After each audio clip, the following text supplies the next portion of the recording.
guys. Okay, I've got a really weird story this week that I was literally just obsessed with. Obsessed. And there's not really like a whole lot of people I can talk to the story about because it's very heavy into like the BDSM realm. So let's jump in. There's this lady named Sharon, and she grew up in a Jewish Orthodox family, and she really did not like that. But she was from Baltimore, and everyone says that she was really normal, kind, funny, friendly. Like, she had friends, she participated in sports, and even was a librarian aide and a nurse aide in high school. So, like, she was by all means no weird internet sleuth, recluse person, okay? She's very kind, friendly. Everybody had good things to say about her. So, she graduates high school in 1979, and it's funny because some reports say that she, like, was quick to get married, but no, she did not get married until 1991 to a man named Vincent. And he was a really handsome construction worker, really nice guy. And together they moved to Elliott City. And it said that she just really wanted to get away from her family. Her family didn't approve of her marriage because they were, Orthodox Jews. And Vincent was just a Gentile. So most people say that she actually married him just to get as far away from her family as she felt like. And it's not that they didn't love each other. There just was this killing with the wind, crazy love ordeal, right? So they get married and they move. And it's not until about 1995 that she even starts getting on the internet a lot. So what Sharon did initially was she ran a home decor thing. So she had this website where she would mail out home decor guides, like to-do list. I'm assuming some type of like HGTV do-it-yourself shit. And she would mail them out for like $7 a packet. And then from there, she went on to like hosting ads for other people or offering to write and post advertisements for your companies for like $50 a pop. She hosted website information on her website. So she'd like post 1-900 numbers for you for a fee. So she's just kind of like this internet entrepreneur, right? Then she kind of takes a weird twist.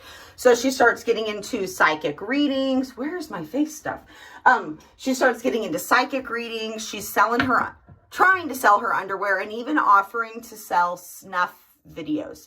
Snuff videos would be maybe something like really aggressive laundry making. Sometimes it's making people do laundry against their will or saying they're doing it against their will, but it's just part of this whole fantasy. So anyway, she gets way into this, all right? And next thing you know, she's on these like hidden chat groups for BDSM community sites. And first, she's really into this gainer-feeder subculture, and that's where somebody has a fetish for someone to force feed them until they reach, like, an excessive amount of weight. So, for instance, she weighed, like, I think 190 and was, like, 5'10", and she put on here that she had a fantasy to weigh, like, 450, and she's looking for the right person to force feed her. Whatever. So then from there, she just keeps on with these different private community chat rooms until she begins to dabble in like torture, and she decides her ultimate fantasy would be if somebody would literally torture her until she no longer, was around. Okay, that's what she wanted. Just some hot, heavy, sexy torture in. Right? Okay, so that's her ultimate fantasy. And she goes combing through the internet in these chat rooms looking for somebody to do that to her. And several people engaged in private email exchange with her with this like fantasy in their head. They thought they were just like doing a role play, talking about like stuff they find really hot and heavy. They quit corresponding with her, Sharon, when they realized she was serious, guys. She was dead serious. So all this, like I said, starts in 1995. And one actually person in the chat rooms is an advocate to make sure like people are mentally okay, stable. If they're saying really crazy things like she was saying, maybe they need to seek help. And they tried to reach out to Sharon and tell her that she should really get help for these deranged fantasies. And she was like, no thanks, and kept going until she found the right one. So, the man that Sharon found that was willing to fulfill her ultimate fantasy was a man named Robert Glass. And Robert had just gotten separated from his wife of like 14 years, literally like months before meeting Sharon online. Maybe even not months after. It could have just been like weeks or like within the same time frame that he met her. Hold on, I gotta get my coffee. So whatever. The point is though that Robert had just recently been separated from his wife. And the reason that they got separated is because his wife could feel like a really big distance between her and her husband. And he was a computer analyst by trade. So he's really, you know, tech savvy. And she's not. So I think she said he thought maybe she didn't know how to check his computer. But anyway, so they're growing apart, him and his wife. And she's like, you know what? Fuck it. He's on that computer all the time. Woo! All the time. I'm just going to check his emails. So she does. She checks his emails and she finds that he's been sending the most disturbing, heinous, violence-filled BDSM messages. She couldn't stomach it. She could not believe it. And she said when she asked him about it, he turned like, all the blood drained out of his face and he turned white and he was like, she knows. So anyway, she was super disturbed by that. And the fact that Robert basically just, she could tell he didn't love her anymore. She could tell by the way he said it. She could tell by the way he treated her. So she's like, all right, we're good. They had 3 kids that were not even that old. I think they were like 3, 6, and 7 or like 3, 9, and 11, something like that. Little, young, grade school. So she leaves, and then October of 1995, it's been 6 weeks since Sharon and Robert Glass started corresponding with each other. And let me tell you something. In those 6 weeks, they had 900 pages of email content between them, right? So we're in October, and Sharon and Robert decide, okay, it's time. I'm ready. You're down. Let's do this. Sharon tells her husband that she's going to Georgia to see some acquaintances, but really she hops on a train in Baltimore and she makes her way to Charlotte, North Carolina on October 13th of 1996, where Robert Glass picked her up. Now, she did leave her husband a note before she left, and she just said something along the lines of, don't come looking for me. If my body is never recovered, just know I'm at peace. And this message really, really freaked her husband out, Vincent. But some reports say he immediately called police, and some reports say that he waited until October 20th. Either way, it wouldn't surprise me. Like, they don't have kids. She doesn't have like an actual job to report to. Maybe she just needed a minute. She leaves this weird cryptic note. So he's maybe thinking she's mad or something. I don't know. I could see how he could wait a week, or he could have called them immediately. Either way, no judgment.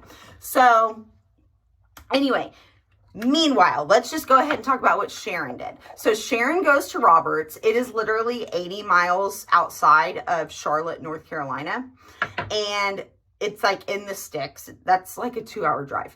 It's in the sticks. They go to his house. It is a rundown trailer with a bunch of shit outside, just like rusted toys, trash. You got 4 of these mixed breed puppies chewing up a bunch of shit everywhere. It is not cozy. There's dirty dishes, but nonetheless, they have like these 3 days filled with these fantasies on both ends. If you don't know what kind of fantasies I'm talking about, you just need to Google BDSM stuff, okay? That's on you. That's on you. This is not a day for that lesson, okay? So they have 3 days of just these fun-filled adventures. And then Robert said that while they were doing it, he had, bound her hands, bound her feet, roughed her up a little bit. That's what they were into. And then he put a rope around her and pulled. And he said, I didn't mean to do it. I knew that she wanted me to do that, to just end it, but I didn't actually mean to end it. Let me tell you guys something. It takes 5 minutes to actually like kill somebody by strangulation, to like make them fully brain dead, to just fully end it. Okay. So he pulled it for 5 minutes. That's a long time. And then is like, oh, oops, didn't mean to do that. So he literally buries her like in his front yard by his kid's swing set, even though he lived right in front of a bunch of woods. People think that he probably just didn't have the strength or felt like dragging her out there. He could only go so far, guys. Come on, he's only one person. So anyway, that's what he did, right? So on day 4, she's gone. She's already buried. Well, police comb through all Sharon's emails on the 20th, and they figure out, okay, this is what's going on. Nobody had any idea that she was into that. Not her husband, not her friends, nobody. In fact, her really good friend wanted everybody to know, like, that is not the person that Sharon was. She was kind. She was not depressed. She was not suicidal. She was an extremely good friend. You know, she's a wife. She's a great person. And they were totally shocked that this happened. So police go to Robert Glass's property and they just surveillance it for a couple days while they wait on a warrant. They saw no sign of Sharon, obviously, because let's see, she went there the 13th. She must have passed away on the 16th, and they're here on the 20th. So from the 20th to the 25th, the police stake out Robert's property, in which they saw no odd behavior. He's just going in and out, resuming his normal routine, going to work, coming home. Then they saw the fresh pile of dirt, and they got a search warrant executed on October 25th, 1996. So they go inside his house while he's at work, and they do find like a little kit, a BDSM torture kit, some drug paraphernalia, pornography, and obviously just the child stuff is enough to arrest him. They also found some of Sharon's belongings. I don't know exactly what of her belongings, her purse maybe, her ID. I have no idea, but they found some of her belongings. No sign of her. So they knew they got to go dig up that pile. And once he hit about 2.5 feet into the dirt mound in front of his house, they hit her kneecap. So she was definitely there. She was still nude, bound, and even still had the rope around her throat. So they arrest him at work, Robert Glass, and he goes to the police station and he just tells them straight up, like, listen, yes, we met online. She told me what she wanted me to do. I didn't actually mean to, but it did happen, right?